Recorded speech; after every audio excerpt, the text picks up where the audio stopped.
সমুদ্র, চিল্কা বা উদয়গিরি খণ্ডগিরি। এছাড়াও উড়িষ্যা তার প্রাকৃতিক সম্পদে বৈচিত্র্যে স্বতন্ত্র। এখানে আছে ঘন জঙ্গল, পাহাড়, হ্রদ, নদী।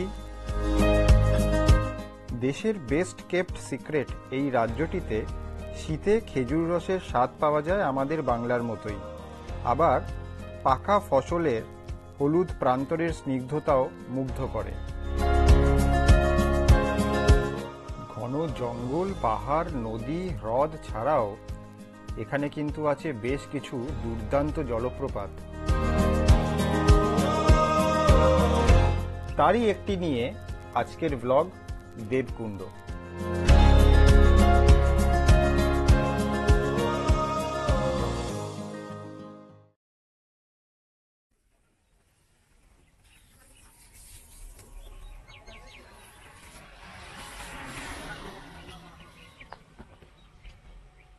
Good morning. আজকে 31 ডিসেম্বর 2022, এখন বাজে সকাল 9:30। আর আমি জাস্ট চেক আউট করে গেছি সিপ্রন ইন থেকে। এখন বেরিয়ে যাব আমরা এখানে। এখন আজকে তো কলকাতা ফিরবো, তো ফেরার আগে রাস্তায় দুটো স্পট আজকে আমাদের দেখার ইচ্ছে। সেটা হচ্ছে যে জগন্নাথ মন্দির, বারিপাদার একটা বড় জগন্নাথ দেবের মন্দির আছে, সেখানে যাব। আর সেখান থেকে যাওয়ার ইচ্ছে আছে পঞ্চলিঙ্গেশ্বর টেম্পল। তো এই দুটো দেখে তারপরে আজকে আমাদের ফেরার প্ল্যান আছে।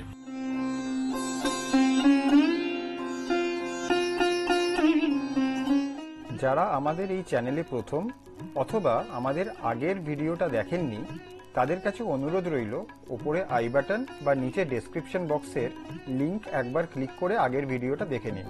তাহলে ক্রমান্বয়ে এই ভিডিওটি বেশি উপভোগ করবেন।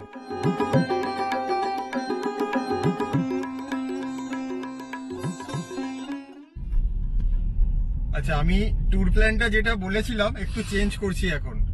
তো আমরা আজকে পঞ্চলিঙ্গেশ্বর যাচ্ছি না, কারণ যেটা শুনলাম যে পঞ্চলিঙ্গেশ্বর থেকে কমপ্লিটলি অন্য ডিস্টেন্সে হচ্ছে জগন্নাথ মন্দির, মানে অন্য সাইডে আর কি। তো যেদিকে আমরা এখন যাচ্ছি সেটা জগন্নাথ মন্দির, তার সঙ্গে থাকবে দেবকুণ্ড ওয়াটারফলস, আর ওখানে একটা হ্যান্ডিক্রাফট ফেয়ার আছে, সরি হ্যান্ডিক্রাফট ভিলেজ আছে। তো আমরা সেই হ্যান্ডিক্রাফট ভিলেজটাতে আমরা এখন যাব, আর সেটা হয়ে গেলে তারপর আমরা কলকাতায় ব্যাক করব। তো এইগুলো মোটামুটি একই সাইডে, আর ওদিক থেকে কলকাতার যাওয়ার রাস্তাটাও শর্ট হয়, তাই আমরা এখন সেই দিক দিয়ে যাওয়ার জন্য আলটিমেটলি ডিসাইড করলাম। তো এটা আমরা এখন ময়ূরভঞ্জ ডিস্ট্রিক্ট হয়ে, উড়িষ্যার ময়ূরভঞ্জ ডিস্ট্রিক্ট হয়ে আমরা ফিরবো।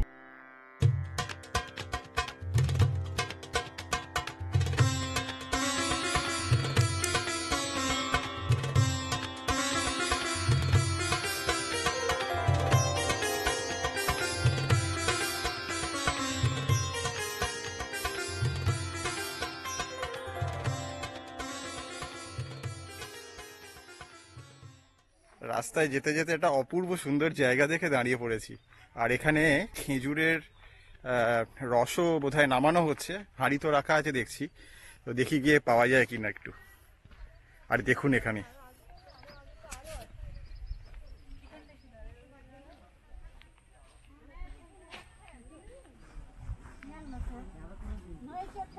এই খেজুরের রস আছে নাকি? একদম এখন নামিয়েছো? কত করে দেবে গো? 10 টাকা বোতল। উড়িয়ার আমি বুঝি পারিবানি যে ভাই কি দিয়া আগে প্লাস্টিকের গ্লাস আছে?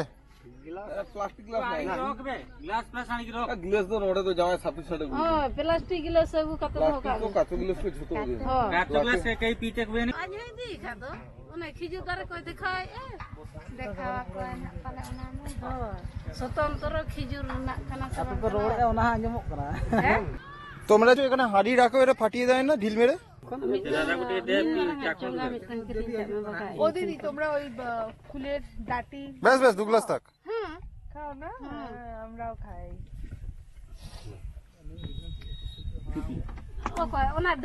অসাধারণ সুন্দর পিছনটা, মানে এত হয়ে আছে ফুল।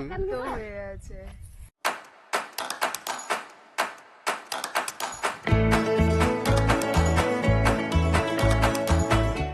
খেজুরের রসটা না কেমন যেন মজে গেছিল, বেশি খেলাম না, যদি নেশা লেগে যায়। কিন্তু নেশা লাগলো। যত এগোতে লাগলাম, দুপাশে আদিবাসী গ্রাম, দূরে পাহাড় আর দুপাশের জঙ্গল এক অদ্ভুত নেশায় মুগ্ধ করে রাখলো।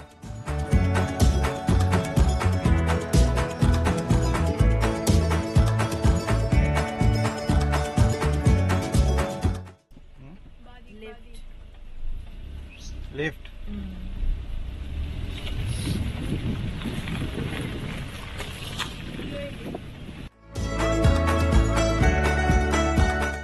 রাস্তায় কেউ নেই, আর উড়িয়া ভাষাটাও পড়তে পারি না, কিন্তু সহযাত্রীদের কথা শুনে আর কপাল টুকে বাঁদিকেই স্টিয়ারিং ঘুরিয়ে দিলাম।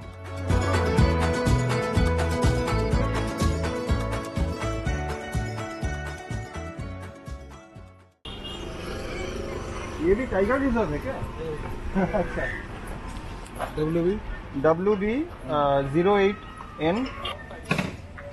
कितने लोग हैं? हाँ, कितने आदमी?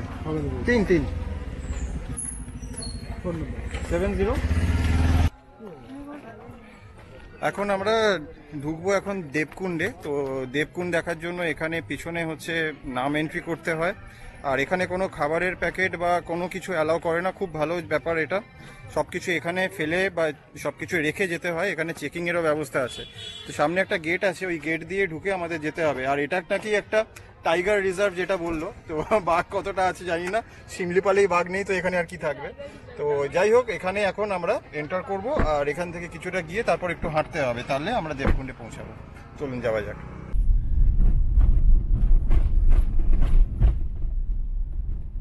এই 5 কিলোমিটার একটু অফ রোডিং আর কি, 5 কিলোমিটার রাস্তা একটু অফ রোডিং এ যেতে হয়। তো অসুবিধা কিছু নেই, কালকের শিমলিপালের রাস্তা থেকে অনেক ভালো। গাড়ি এখানে পার্কিং করতে একটু ঝামেলা হলো।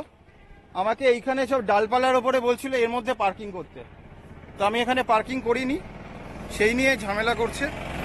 তো যাই হোক, আমি সাইড করে পার্কিং করে দিয়েছি, আর এখন যাচ্ছি হচ্ছে ওই ফলসের দিকে।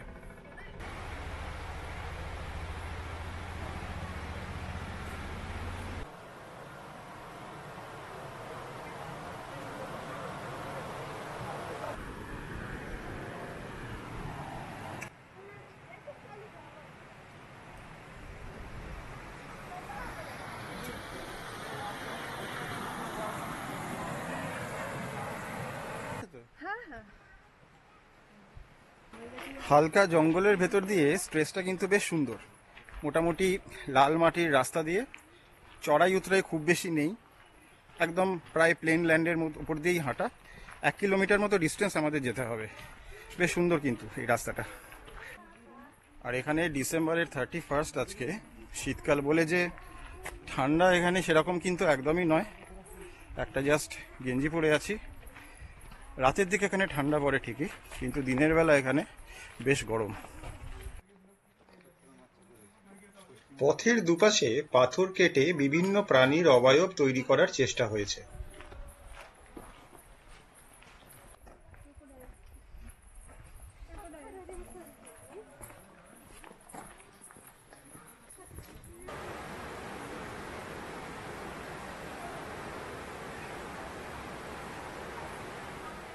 পরে জেনেছিলাম এটি শিমলিপাল টাইগার রিজার্ভেরই একটি অংশ, কিন্তু বাঘ বা অন্যান্য কোনো জন্তু এখানে কখনো আসে বলে কোনোভাবেই মনে হলো না। তবে বলতেই হবে, জঙ্গল, পাহাড় আর জলাশয় নিয়ে জায়গাটি কিন্তু খুবই সুন্দর।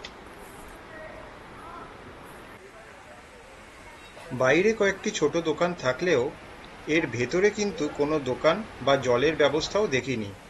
তাই যারা এখানে আসবেন তারা অবশ্যই জলের বোতল ক্যারি করবেন, তবে প্লাস্টিকের বোতল অ্যাভয়েড করবেন, কারণ সেটা হয়তো ভেতরে অ্যালাউ নাও করতে দিতে পারে।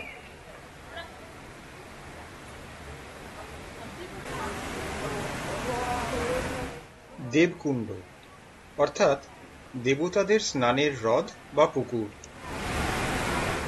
শিমলিপাল টাইগার রিজার্ভের অন্তর্গত প্রাকৃতিকভাবে সৃষ্ট এই ঝর্ণা এবং হ্রদটি স্থানীয় উড়িষ্যাবাসীর কাছে অত্যন্ত পবিত্র। বারিপাদা থেকে 60 কিলোমিটার আর বালাসোর থেকে 66 কিলোমিটার দূরের এই হ্রদের উপরেই আছে একটি মন্দির, যেটিকে অম্বিকা মন্দিরা বলা হয়। তবে আমার কাছে এই প্রাকৃতিক সৌন্দর্যই কিন্তু অনেক বেশি আকর্ষণীয়, তাই মন্দিরে না গিয়ে এখানেই অনেকটা সময় কাটিয়ে ফেললাম। এই ছোট হ্রদটিতে পারমেলিয়াসি নামক এক দুর্লভ ছত্রাকও নাকি পাওয়া যায়। দেবকুণ্ড দেখে এখন আমরা যাচ্ছি জগন্নাথ দেবের মন্দির দেখতে। বারিপাদার যে জগন্নাথ দেবের মন্দির, সেই মন্দিরটার দিকে যাচ্ছি। ওখান থেকে প্রায় 50-60 কিলোমিটার, 1 ঘন্টা 1.5 ঘন্টা টাইম লাগার কথা। তো আমরা অনেকটা রাস্তা এসে গেছি, এখান থেকে আর মোটামুটি 40-45 মিনিট লাগবে। এখন বাজে হচ্ছে একদম 1:01 বাজে। প্রবলেম হচ্ছে যে ওখানে দুটোই মন্দির নাকি বন্ধ হয়ে যায়। তো আমি জানি না, আমি চেষ্টা করছি যদি ওর মধ্যে পৌঁছে দর্শন করে নিতে পারি। যদি না হয় তাহলে অ্যাটলিস্ট মন্দির দর্শন করেই চলে আসতে হবে, দেখা যাক কি হয়। আর সেই মতো আমরা কভার করার চেষ্টা করব। যদি মন্দিরের ভেতরে, আমি জানি না ছবিও তুলতে দেবে কিনা, ভিডিও তো সব জায়গায় অ্যালাউ করে না ভেতরে তোলা, আর অ্যাটলিস্ট বাইরে থেকে আমি তুলে সেটা দেখাবো। আমি এখন দাঁড়িয়ে আছি বুড়িপালাম নদীর ওপরে। এই সেই বুড়িপালাম নদী যেখানে বাংলার বিখ্যাত বিপ্লবী রবীন্দ্রনাথ মুখোপাধ্যায় ওরফে বাঘাযতীন লড়াই করেছিলেন ব্রিটিশদের বিরুদ্ধে। সেই স্বাধীনতার যুদ্ধে এখানেই হয়েছিল। এর ওপর দিয়ে আজ আমরা চলেছি।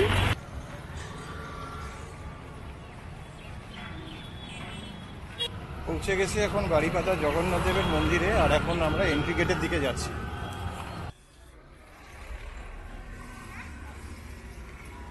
দুটোয় মন্দির বন্ধ হয়ে যায়, তো মোটামুটি ভেবেছিলাম যে 2:10 নাগাদ পৌঁছাবো, কিন্তু 1:35-এই পৌঁছে গেছি।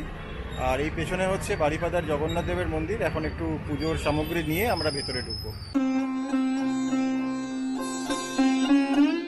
বারিপাদা জগন্নাথ মন্দিরটি হরিবলদেব মন্দির নামে বহুল প্রচলিত। 1575 সালে ময়ূরভঞ্জের ভঞ্জ রাজপরিবারের শ্রী বৈদ্যনাথ ভঞ্জ এটি নির্মাণ করেন।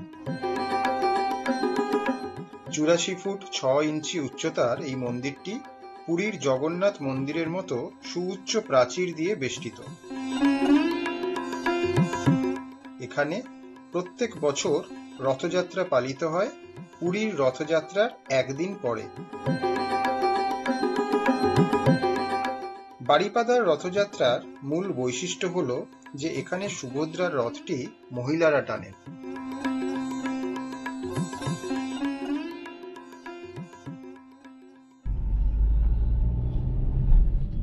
তো ওখানে জগন্নাথ দেবের মন্দির থেকে আমরা আজকে হ্যান্ডিক্রাফট ভিলেজে গেলাম না। তার কারণ হচ্ছে ওটা 7 কিলোমিটার আরো যেতে হবে। আর এখন দুপুরবেলা কটা ভিলেজের কটা ক্রাফটের আমরা দেখতে পাবো, কটা দোকান খোলা থাকবে, খুব ডাউট আছে। তো সেই জন্য এখন আর ওই সাইডে গেলাম না, কারণ 7 কিলোমিটার গিয়ে আবার 7 কিলোমিটার একই রাস্তায় ব্যাক করে তারপরে কলকাতার দিকে যেতে হতো। তো ওইটা আমরা ক্যান্সেল করলাম। এখন আমরা কলকাতার দিকে অলরেডি যাওয়া শুরু করেছি। এখান থেকে মানে মন্দির থেকে প্রায় 235 কিলোমিটার ডিস্টেন্স ছিল, কিছুটা এখন এসে গেছি।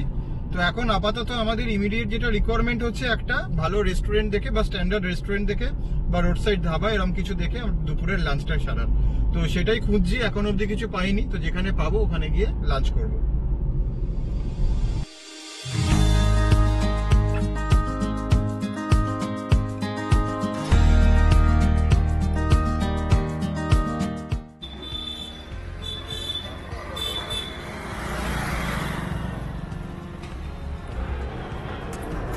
আলটিমেটলি রাস্তার ধারে একটা হোটেল পেয়ে গেছি, আর ওখানেই খেতে চলে এসেছি। এখানে চিকেন ভাত খেয়ে নেবো আমরা, খেয়ে তারপরে বাকি রাস্তার দিকে যাব। তো আবার মাঝখানে কোলাঘাটে একটু ব্রেক দেবো হয়তো। এরা এসে বসে পড়েছে একদম রাস্তার ধারেই, পুরো ওপেন এয়ারে খাবো। প্রচন্ড খিদে পেয়েছে এই দুটোর। আমার পেয়েছে, তবে আমার অতটাও পাইনি যে মানে এক্ষুনি খেতে হবে। বাট এদের দুজনকার অবস্থা দেখলাম খুব তাড়াতাড়ি দরকার ছিল, ওই জন্য এটা পেয়ে প্রথমে আগে একটা ছিল সেটা অতটা ভালো লাগলো না। তো এটা ঠিক আছে মোটামুটি, এটাতেই বসে গেলাম। আর সকালবেলা তো বিশেষ কিছু খাওয়াও হয়নি, শুধু ব্রেড বাটার আর অমলেট খেয়ে বেরিয়েছি আমরা। চা খেয়েছি, সোনাই চাও খাইনি। শাক ভাজি, মিক্সড ভেজ, স্যালাড, চাটনি, এদিকে আছে চিকেন, আর আসছে পাঁপড়, ডালও আছে। তো এই দিয়ে আপাতত লাঞ্চ করব, করে আবার রওনা দেব, কোলাঘাটে গিয়ে নেক্সট ব্রেক দেব। দৈনন্দিন ব্যস্ততার মাঝে এরকম বিভিন্ন জায়গায় ঘুরে বেড়ানোটা আমাদের প্যাশন, আর বিভিন্ন জায়গার এইসব গল্প আপনাদের সামনে তুলে ধরতেও আমরা ভালোবাসি। দুর্গম পাহাড়ে ট্রেকিং থেকে কাছে দূরে বিভিন্ন জায়গায় বেড়ানোর অভিজ্ঞতা আমাদের চ্যানেলে আছে। কেমন লাগছে আমাদের ভ্লগগুলো জানাতে ভুলবেন না, আর ভালো লাগলে অবশ্যই আমাদের চ্যানেলটা সাবস্ক্রাইব করুন। সুবর্ণরেখার ওপর দিয়ে যাচ্ছি এখন, ওয়েস্ট বেঙ্গলে ঢুকে গেছি কিন্তু, সিধু-কানু ব্রিজ। যদি আমাদের ভিডিওগুলো ভালো লেগে থাকে তাহলে একটা লাইক ক্লিক করে দিন, তাহলে পরের ভিডিওটা করার জন্য আমরা উৎসাহ পাবো। আর যারা নতুন আছেন আমাদের চ্যানেলে, নতুন দেখছেন, অনুরোধ রইল প্লিজ সাবস্ক্রাইব করে নিন, কারণ আমরা এরকম আমাদের নানা রকম ট্রাভেল এক্সপিরিয়েন্স নিয়ে রেগুলার ব্লগ শেয়ার করে থাকি। রোড এবং আমরা সঙ্গে আপনারা রাস্তায় আছি, রাস্তায় থাকবো।